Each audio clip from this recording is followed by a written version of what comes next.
जंगल की दोस्ती। क्या आप जानना चाहते हैं जंगल में कौन रहता है और वो कैसे मज़े करते हैं? आओ चलें एक दिलचस्प कहानी सुनते हैं।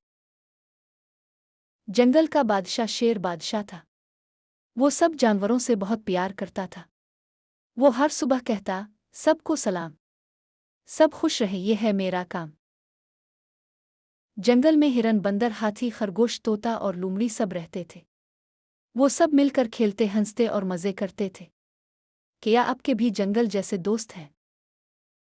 एक दिन बंदर ने हिरन के फूल खा लिए। हिरन रोने लगा। बंदर शर्मिंदा हो गया और मुआफ़ी मांगी। हमेशा याद रखें, दूसरों की चीज़ें बगैर पूछे नहीं लेनी चाहिए। शेर बादशाह ने कहा, अगर हम सब एक दूसरे का ख्याल रखें तो हम हमेशा खुश रहेंगे। सब जानवरों ने मिलकर वादा किया कि वो एक दूसरे का ख्याल रखेंगे। अब आप भी अपने दोस्तों का ख्याल रखें, उनसे प्यार करें और मिलकर खेलें।